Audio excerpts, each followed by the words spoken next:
Vacation is supposed to be relaxing, but I always like get caught up in all the stuff I have to do before I leave. And then it's the opposite. I'm so stressed out trying to get everything done before I leave. Hello, welcome back to another episode of the Copycat Stitch podcast. I'm Bailey, the Copycat Stitch, on YouTube and on Instagram. I'm leaving on vacation. If you're not sick of hearing about my vacation yet, like, good for you. I can't believe it because I'm sick of hearing about my vacation.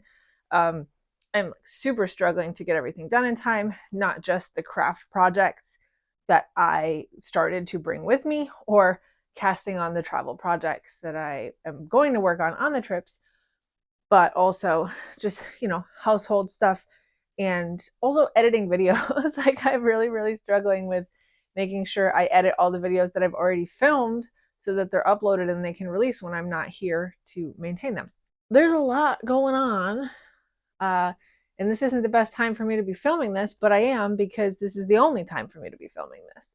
So I feel like I have a lot of stuff behind me. I haven't really thought ahead about what I'm going to say, but we're here. I've got a lot more whips than finished objects this week, which is probably always actually the case, but it's kind of bumming me out because a lot of time has passed and I normally would have more finished objects than this by now. But let's talk about what I've got. This is my second mini mock neck tank. Honestly, if you follow me on Instagram, you will have already seen all of these because I've worn and posted them long before I got around to filming this. But this is really soft, actually. Blocking was really good for this. This is much softer than it was to work with when I was knitting it. I feel like everybody has seen this pattern by now. There's a lot of people making it. The Mini Mock Neck Tank by Jessie Made Designs. This is my second one. I love this one. I love the first one, but I love this one more. The first one I chose to make out of hand spun cotton, so it wasn't the intended fiber, and the fit is great, but it wasn't the intended fit. This one, since it's like more of a sock yarn, I don't remember exactly what, but it's some sort of superwash nylon blend. It's the intended texture. It's stretchy and bouncy, and I really love it.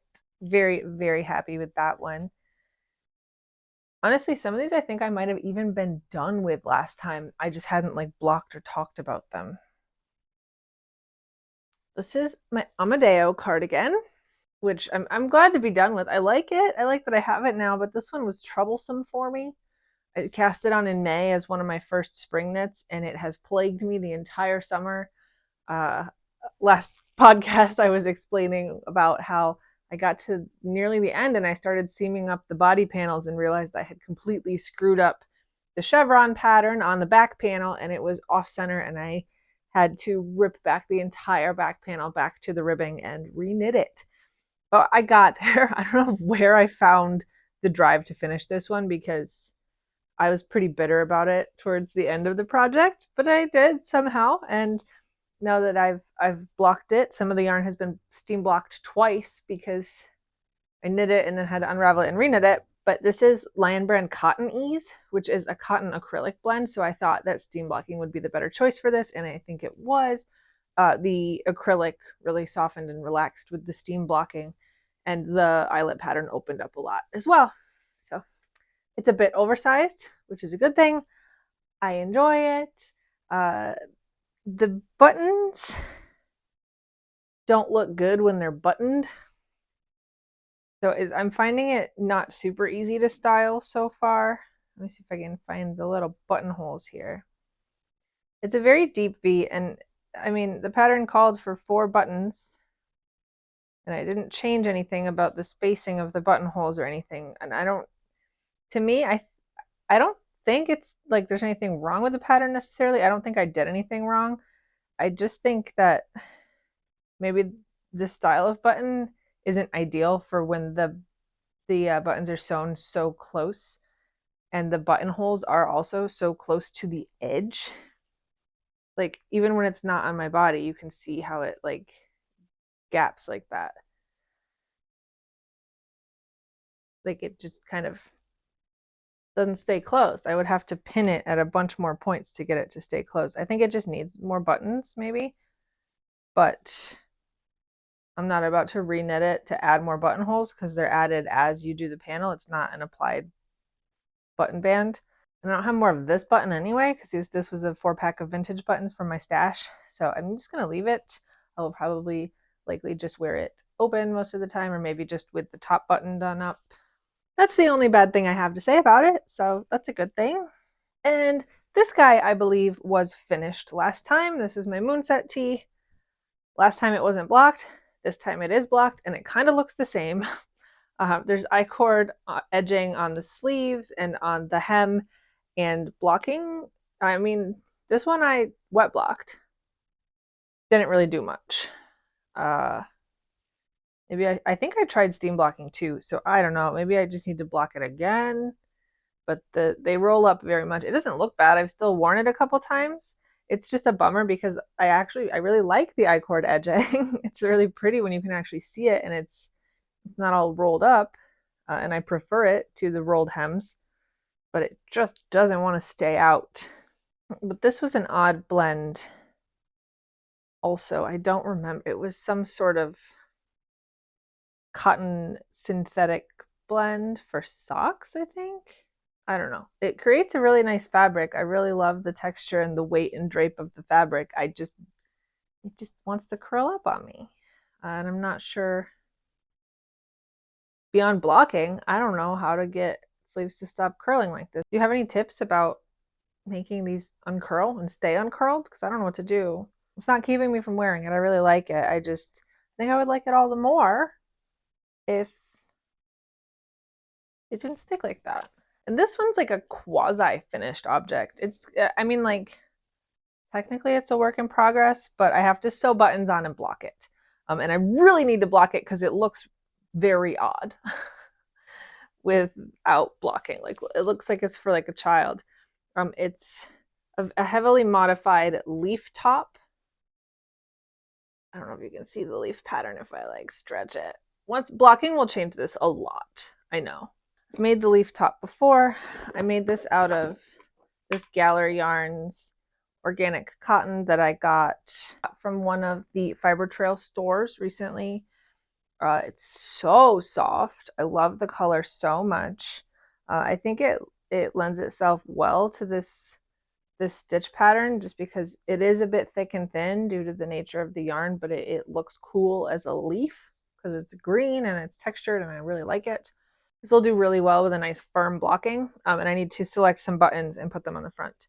I did make several modifications from the original leaf top pattern.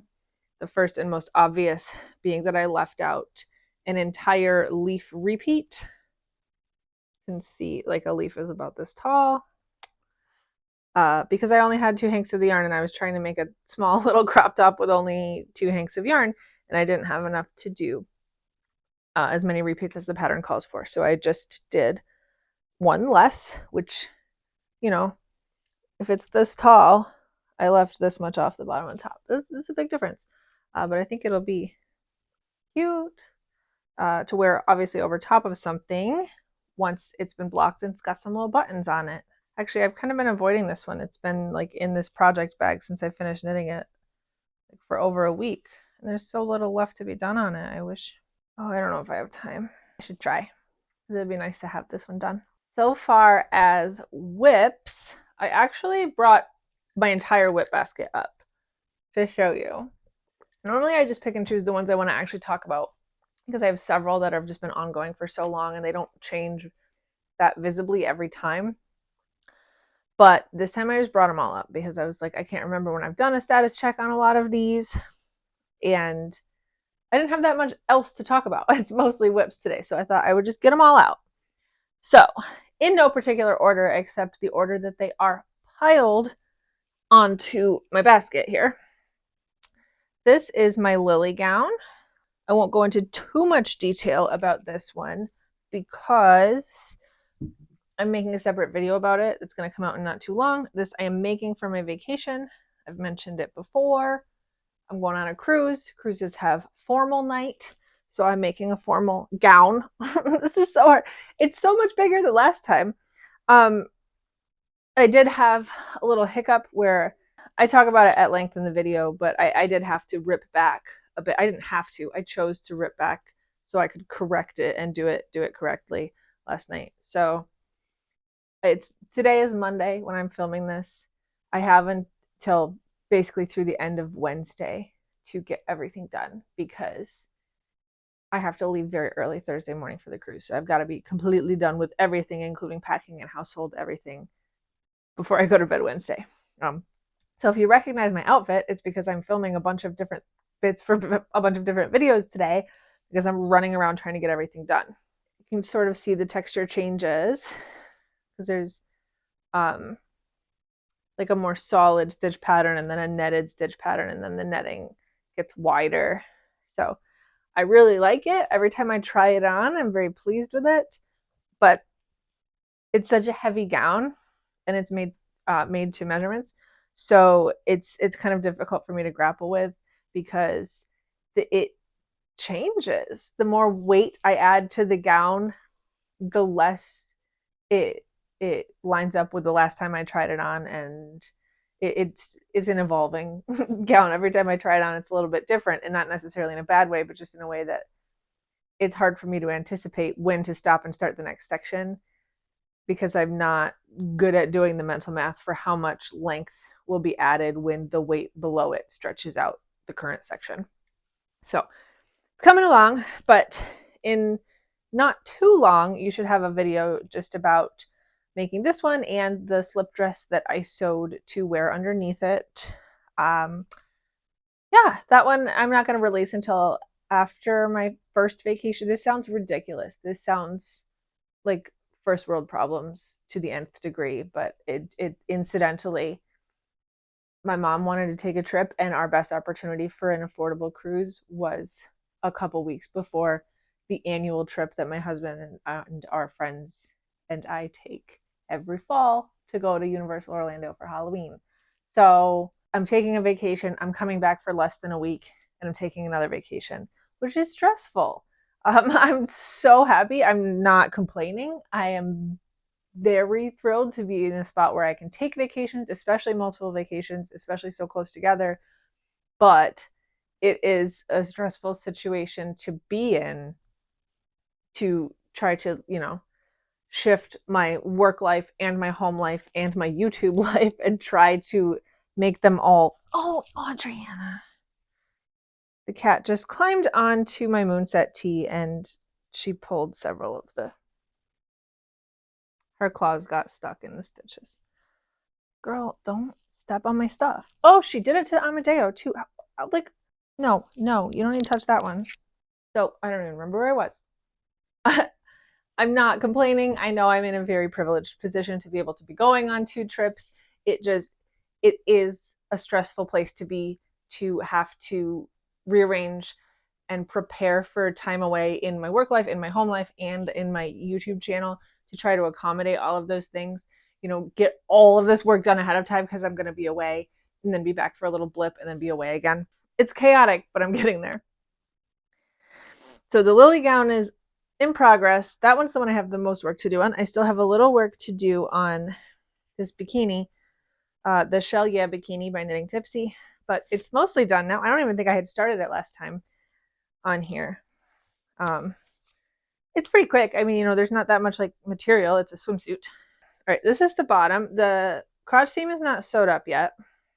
And after I sew up the crotch seam, you have to add elastic around the leg holes. But I really love it. This yarn is insanely soft. It's Pima cotton. Let me see the exact. It's from Barocco, Pima Soft. Well, I initially bought 3 skeins of it because I knew I wanted to make this bikini, and it's hard to judge how much you need. This is another crochet made to measurement pattern where there's really no yardage suggestions because it's entirely based on your body and your preference for coverage and your preference for how many pattern repeats you want to do. It's extremely customizable, which means that there's no way for the pattern designer to give you a yardage estimate. So I just bought 3 skeins in the beginning. I wish I'd bought more because when I got the first 3, they were on sale. And when I had to go back for 3 more, they were no longer on sale. But yeah, I highly underestimated the size of my own ass the first time around. But here we are. You can kind of envision it once it's all sewed up. I do really like it. I'm not going to be able to do any sort of reveal here on YouTube. I've kind of mentioned this in the lily gown video because I've been touching on my progress in this one there. YouTube will demonetize me for showing myself in a swimsuit. So, like, I like to think I'm not too insecure to not show you, but I don't want my videos to get demonetized because my own body is in them, which is kind of screwed up, but that's the world we live in. Follow me on Instagram because I'll probably do a reveal over there. And this is the top. They're so, like, the top is so long and the bottom is so high-waisted that they almost meet in the middle and there's like very little gap. And I'm kind of tempted to try to do another version that I can kind of like ultimately connect like a one piece because I think that that would look cool. Certainly not before this trip. It's hard to see, but I think it looks really cool. So there's no like back to it. You kind of just, the pattern has you kind of stop like a rectangle, and then she's like, you can kind of lace it up any way you like. So it's really hard to hold open like this. So I just kind of made these straps extra long and like laced them back and forth like shoelaces through here, and I tried it on and it fit wonderfully. So I do recommend this pattern a lot. Like I said, it's extremely, extremely customizable. And I don't know, I think it's fun to make swimsuits. I don't know why. Maybe just because they're such a quick project. I do plan on sewing lining into it. I know I have some like beige swimsuit lining from a couple years ago when I crocheted myself a bikini top, and I bought probably like a quarter yard, but it was a long skinny piece. I would not have thrown away that. The rest, I know I have it somewhere. I looked through my entire fabric stash last week and I couldn't find it, and I gave up and went to Joann's and got more. I got black this time, which, like, by the way, I don't know what the whole industry is like, but Joann only comes in like a beige tan that's like my skin color and like black, which there's like a lot of colors of people in between those two colors, Joann. That's kind of a really lousy selection of swimsuit lining, because if I had a skin tone in between this and this, like, either one of these is going to stand out terribly as your swimsuit lining. Like, get it together. Like, it can't hurt to have a couple more shades of brown between whatever. I don't have any grounds to be annoyed. I just thought that was strange. Like, there was really no options at all. Anyhow, I'm going to line the cups of the top, and I'm going to line the part of the bottom that's below where the like openings are, I guess below where the pattern is. And that's why I haven't seamed up the crotch yet, because I thought it would be a lot easier to trace this to cut the pieces of fabric before it's seamed up and sort of three-dimensional. So not a ton of work left to do on this one. It should only take a little while, but I only just ran to Joann's to pick up that fabric yesterday. All right, this is behind. I've been saying all year long that I can finish this one by the end of September so that I can give it as a Christmas gift. And I want to finish it by the end of September so that it's like out of the way and I can start working on all the other Christmas gifts, because I always effectively take myself out of selfish knitting for several months leading up to Christmas. Like, usually September through at least the beginning of December, usually halfway into December, I'm working on handmade Christmas gifts, and I start to get irritable because I like to make things for myself. That's my whole hobby. So my thought on this one, which is a very ambitious Christmas gift, was that I can finish by September and get it out of the way and then work on other things. But I don't think that's going to happen because I haven't picked this up since the last time I talked about it. This is a temperature blanket gift for my sister, who I very much doubt watches this podcast at all. If she does, I'll be heartbroken because I really want it to be a surprise, but I think that it's such a slim chance that she would ever see this. She had actually brought up temperature blankets to me a few years ago. Like she saw them on TikTok or something, and she like wondered if I had heard of them. And I was like, girl, like our whole sphere is like all about temperature blankets. I can't stop hearing about them.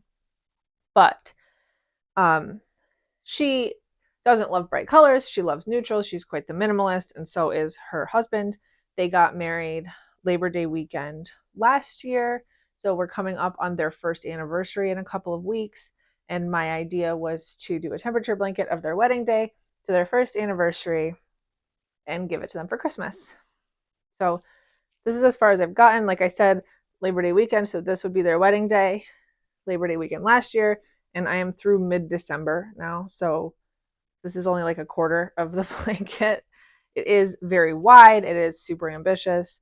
I've got this palette from Knit Picks that is all neutrals. Let me see if I can kind of tip it up so you can see. So this is sort of the palette we're working with. This would be the coldest. This is the hottest. And then there's just like neutrals in between. So my thought was that most of the year will be these sort of like tans and beiges. And then really hot days will get a little warmer in color wise, and really cold days will get colder color wise. But it's turned out that like the blanket is like largely brown.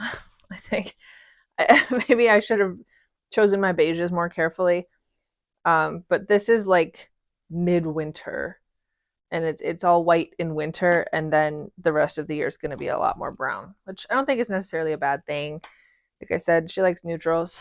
I can already anticipate cool little details about it. They live in Buffalo, where, if you remember, last Christmas was a truly horrific, like enormous snowstorm where they got 4 or 5 feet of snow on Christmas Eve, and like the entire city was shut down in a state of emergency for like the whole Christmas week.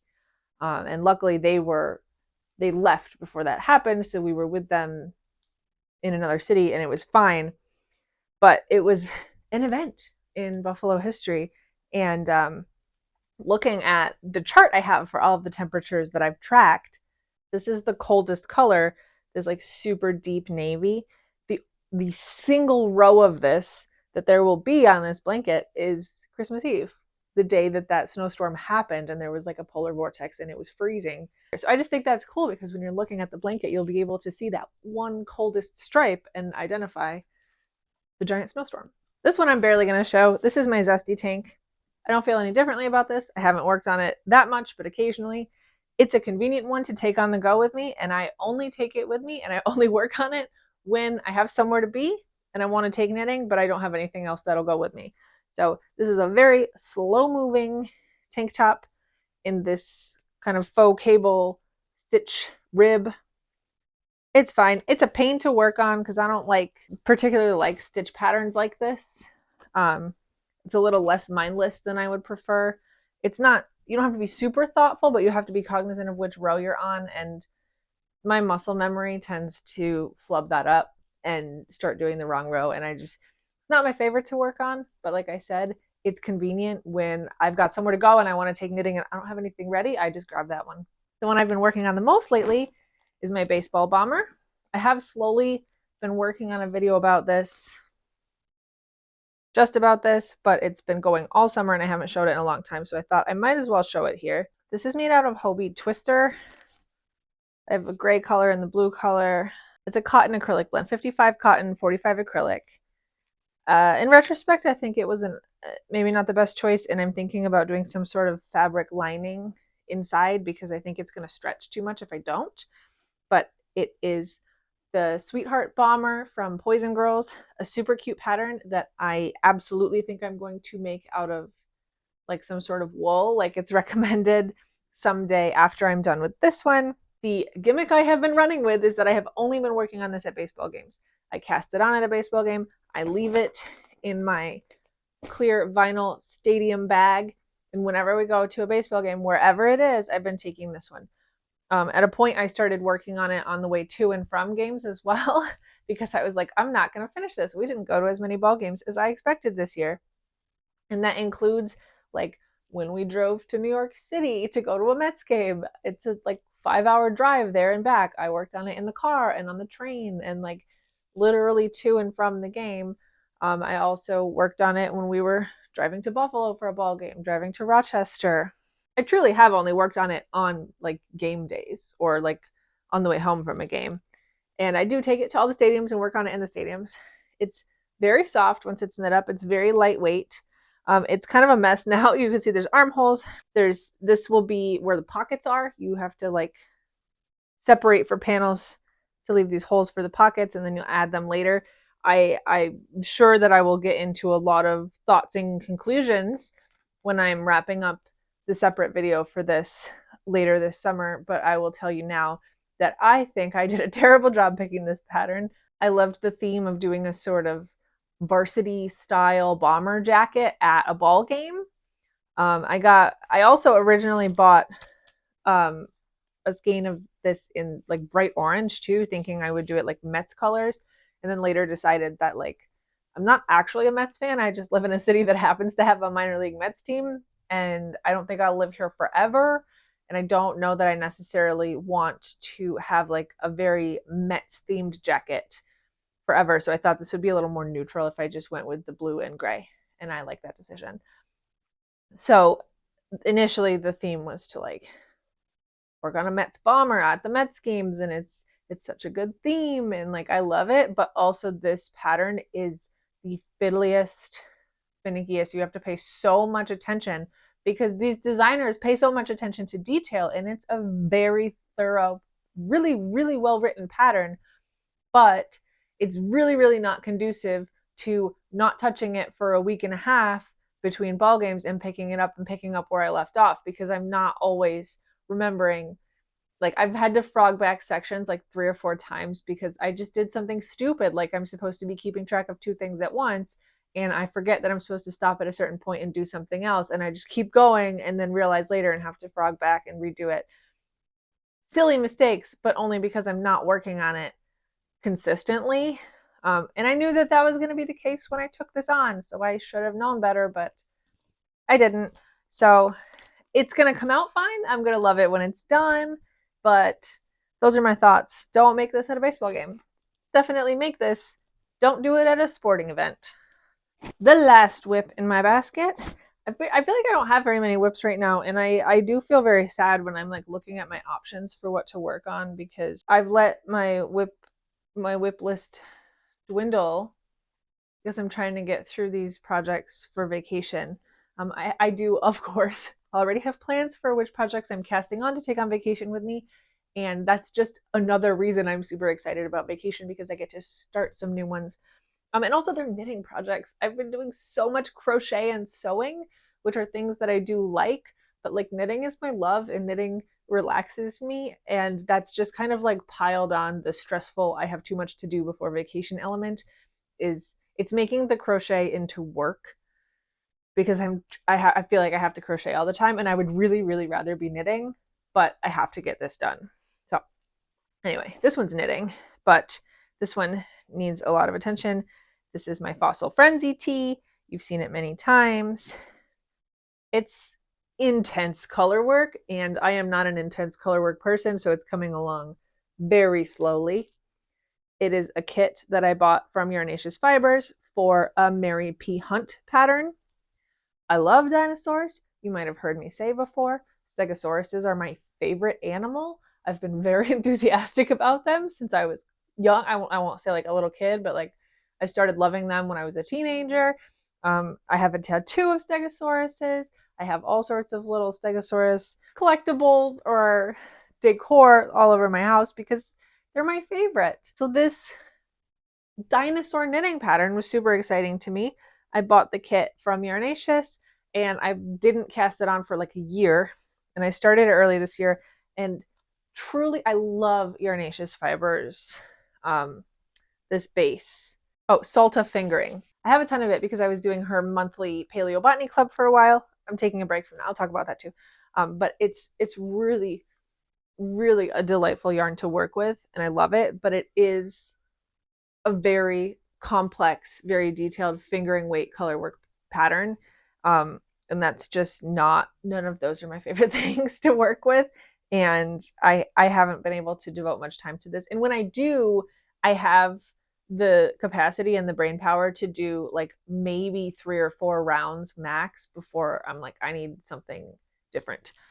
So I think I'm probably about 10 rounds into the color work chart, which I think is something like 70 lines. So yeah, this is gonna take forever.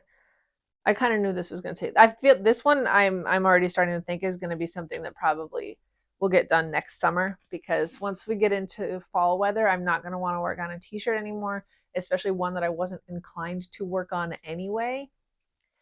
And also, something better is going to have my dinosaur color work attention. I pre-ordered, and it has arrived, another kit from Yarnaceous Fibers for a dinosaur themed Mary P. Hunt colorwork sweater pattern. And she recently released the Stego sweater, which, as I discussed, Stegos are my favorite animals, and I also hold very dearly the phrase stego to shorten Stegosaurus because that's what I've always called them. It just feels so perfect, and I loved it so much, and I know I love her yarn. I couldn't wait. I pre-ordered the sweater kit, and I bought the Stego sweater pattern the day it came out. I already looked at it. I made myself wait. I haven't cast it on yet because I've got all this vacation stuff, but when I'm back from my vacations and everything is starting to settle down, that is absolutely like the first thing that I'm going to want to do. So my main color, oh, and I should mention, crucially, this one is a DK weight pattern, so this should go a lot faster. It is also not, I guess I'll put some pictures in to illustrate my point here, but the Fossil Frenzy tee is a very long chart that is 2 pieces of copy paper wide that repeats. So it's like the whole chart across the front, the whole chart across the back, and it's a lot. It's a couple hundred cells for the stitch pattern, and it's not a simple repeat. You really have to look at the chart. This one is a much smaller chart because it's just the Stegosaurus and or little motifs that repeat in between the Stegosauruses. So it's not, I mean, it's not to say it's like easy, but it's not like a 250 stitch repeat that you absolutely can't look away from. It's bigger stitches, smaller chart. I think it's going to be much more enjoyable for me. So this is my main color. This is Bark. That's funny. The main color on my, or the contrast color on my Fossil Frenzy tee is Beak. This is very similar. Not a very similar color, but a very similar name. It's called Bark. It's a super like deep purpley brownish gray that there's a lot of depth of color in Yarnaceous Fibers dyeing that I really love. And my contrast is Badlands. Lots of pinks and chartreuse sprinkled in. It's, I love her speckled variegateds. It's so gorgeous. I've been following the hashtag Stego sweater since she announced this pattern. I noticed when looking at the test knitter sweaters that I tended to like the ones that used the dark main color and a light contrast color better. The pattern suggests the opposite, but when I was looking at the other samples, those are the ones that I was gravitating to, so that's what I chose to do here. And Yarnaceous Fibers lets you choose. She has several color combinations, I think 4 or 5 that you can choose from, and you can choose to flip-flop them. So you decide which you want to be your contrast and which is your main. So it's gonna be so pretty. I bet I'm gonna make more than one. Like, it's just so perfect for me. I can't believe this is my life, dude. Like, I'm happy about it. I wish I could start it like right now. All right, and I have a couple more yarn acquisitions before we finish up today. One of them is the last month of Paleobotany Club that I got before I paused it. It is very pretty, minty, variegated, lovely green. It's on the Salta fingering base. I paused it for now because I've been going to a ton of yarn stores to film my New York Fiber Trail videos. I've made a ton of reservations and plans to go to all of the Rhinebeck yarn festivals. I have other yarn festivals set up for the rest of the summer. I'm doing my best to film videos about them and try to share and like let other people access these festivals and these yarn stores, even if you're not able to go in person, or maybe if you're deciding which things you'd like to go to in person. So I'm really putting a lot of energy and time and money into going to these places. And I thought, even though I love this, now I do have a ton of single skeins of these gorgeous salted fingering yarns that I'm not 100% sure what I'm going to do with. I do kind of have this like general idea that I would like to make a blanket out of most of them, but I'm not sure what I want to do. And I was like, I should pause that for a minute, save my money through this fiber festival season, and I'll probably resume it midwinter or next year sometime, because I think I need to take a break and save resources for Rhinebeck, basically. This colorway is called Athenocrinus. Athenecrinus? I think it's Latin. You know I can't say it. Either way, another absolutely gorgeous single skein of salted fingering to add to my little collection, but I'm taking a break from them for the time being. When I went back to my local yarn store, Nitty Gritty Yarns, to get more of that Barocco Pima Soft to be able to finish the bikini, they had their semi-annual clearance sale going on, which is always really great. They have a ton of spring and summer yarns that they've now discounted. I looked through everything and I exercised self-restraint. I did not buy a lot of the things that I was very tempted to buy. The only things I picked up were these two single spools of the Katya Concept mohair. You've seen these before. I got quantities of them last year when they were also on sale at Nitty Gritty. I didn't use these colors, but they just had like a handful of these spools in a basket, and these are two colors that I thought I would use. I thought they would make like a nice hat.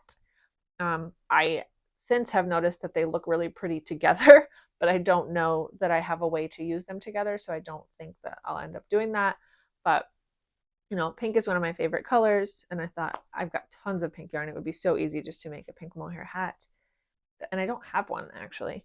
And then I just thought this was a pretty color, and they were, you know, this is something that I believe was like $12 or $13 originally, and they're marked down to $3.25. So it just seemed like a good opportunity to pick up and add a little something to the yarn stash. And the last thing I got when I went to Joann the other day, it was yesterday, when I stopped at Joann yesterday to get that swim lining fabric. They had a lot of yarn at the particular Joann that I was at. It's not my normal one. It was a bigger one than I normally go to, and they had a lot of yarn. And I noticed they had this Lion Brand Jiffy, which is kind of it's an acrylic yarn, but it's this very halo-y, fuzzy, bulky weight yarn. And as I was looking at it, was thinking, I wonder how that would do on my knitting machine. I know I haven't talked about my knitting machine very much. I teased that I was going to do a video of it in like January, and then I never did. And it's because I filmed most of a video about it and then got frustrated, and I never finished all of the things that I start. I think I might wrap that up and release something later this year or next year. I don't know. I might release that eventually. However, I really haven't done much on the knitting machine. I have done a little bit, and I kind of got the feel of it. And I feel like this is a toss-up. Because it's acrylic, because it's bulky, it might work really well, but because of this halo, it might be too sticky and it might not. And I had a moment of curiosity, and I was like, if this does work, I think that would make a really nice scarf to gift to a family member for Christmas, because it would be, you know, maybe an hour's worth of work, and it would be a really nice finished object. But I don't know if it would work. I was having that moment, and I thought, you know, if it's going to get me to try the knitting machine again, maybe I should just do it. It's on sale, and I just got the one skein. If it works, maybe I'll go back and try to get more and do them for other folks too. If it doesn't work, maybe I'll hand knit a scarf for that person for Christmas. I don't know. But I had a thought and I thought I would run with it. Okay, that's everything I had to talk about today. There's a great big mess at my feet now because I've just been talking about it and like throwing it on the ground. So I hate that I did that to myself, but I've got to deal with this. Stay tuned on the channel. I have so much content coming out, so much more than usual. I've been filming the New York Fiber Trail videos constantly. I've already edited and uploaded the next couple so that they'll go live when I'm on vacation. I've got videos coming up about the crochet and sewing projects that I've been doing to prepare for my trips, but also just, I've been making a lot of stuff and I've been trying to document it as I go. If you haven't already, please click the subscribe button so that you get notified about all of the upcoming content coming out. If you liked this episode of the podcast, click the thumbs up button, and I hope to see you back here for the next one. Bye.